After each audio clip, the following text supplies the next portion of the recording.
All right. Welcome to another episode of physics. Okay. Now, and today we're still on optics. All right. Optics is very broad. All right. It's a very broad aspect of physics. Right. Most because it deals mostly with applications. All right. And today we want to look at the practical application in optics. Now, we have the question: short-sightedness can be corrected by what? Short-sightedness. Okay, so our keyword in the question is short-sightedness. Now, before I tell us what short-sightedness is, there are other names that can be used in place of short-sightedness. Okay, so we also have the name, we have myopia. When you say someone is myopic, means the person is short-sighted. Then we also have nearsightedness. So these are two other names that are synonymous with short-sightedness. Now, what is short-sightedness? Short-sightedness is an eye condition or an eye defect in which a person can clearly see near objects that are close to the eyes. The person can clearly see them, but the person is having difficulty seeing objects that are far away. Okay, objects that are distant, at a distance, not close to the person's eye. The person is having difficulty in seeing such objects or images. Like I said, it's a condition in which the person can see close objects but cannot see far objects. While long-sightedness is a condition or an eye defect in which a person can see far objects or far images, but the person cannot see images that are close by. Now, it can be corrected by what? Now, a short-sighted person, the eyeball of the person is too long.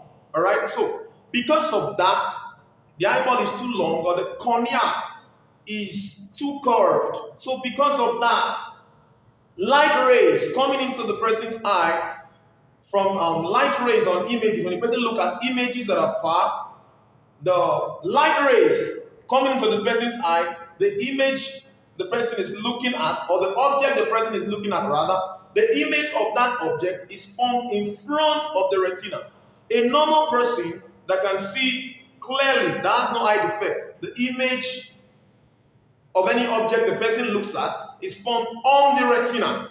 Images are formed on the retina. But for a short-sighted person, the image is formed in front of the retina. So that the person struggles to see objects that are far. Alright, the person, you want to look at some objects that are far, the vision becomes blurry. And this is common most especially with students.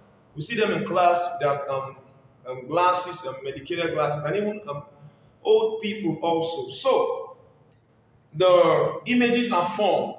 Images of the object they look at that are far are formed in front of the retina. Now, the only way to correct this, now, I'll give us a code.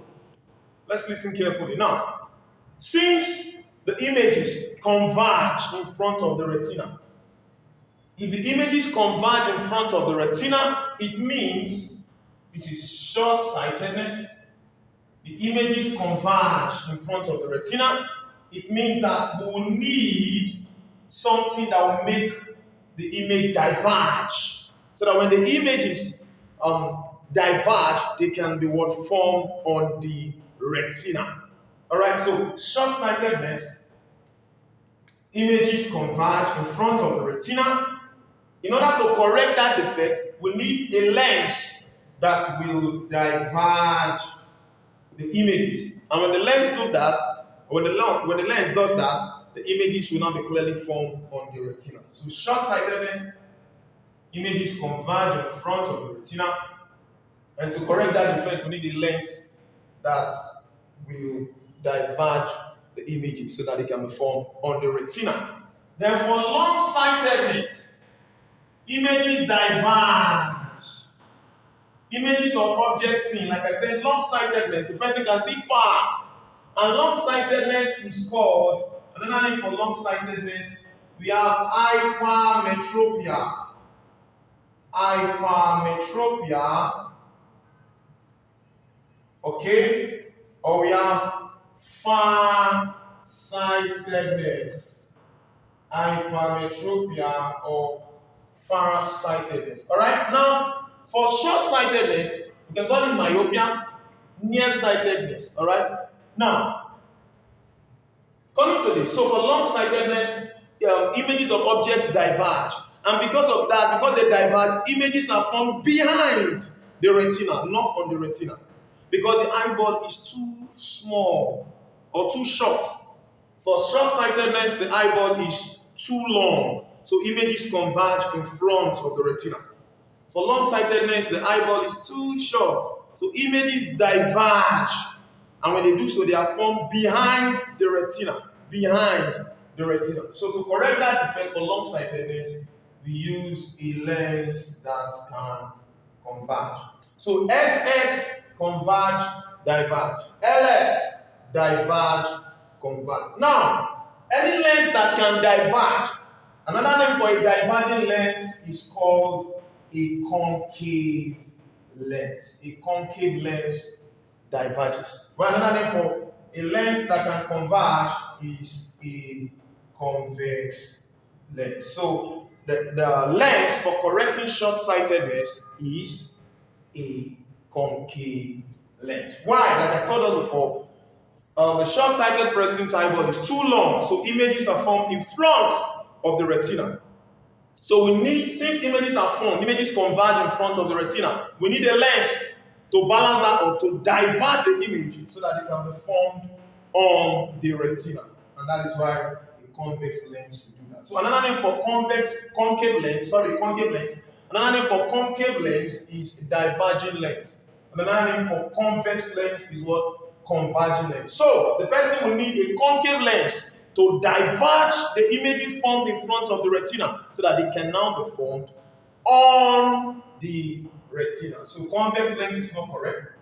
Now, if I wanted to attempt this question, knowing these things, wanted to attempt this question without going through this analysis, you will look to pick out the odd one. First of all, a mirror cannot be there. Mirrors are not used to correct eye defects. So one of the major uses of the concave mirror is they are used as shading mirrors because we form virtual images. All right, it's a topic for another day. Now, so mirrors, we've struck the odd one out. Converging lens and convex lens, they are the same. These two, they are the same. So by just knowing the names of the lens, you can pick your answer, even if you don't know what short-sightedness is or you have little idea about a short-sighted person. So a convex lens is the same as converging lens. And we've eliminated mirrors, so we are just left with what? A concave lens. Alright, so in subsequent videos, we'll look at more applications of optics. Now they are related, like I told us, physics is life. Alright, now they are related to real life situations. Thank you very much. See you in the next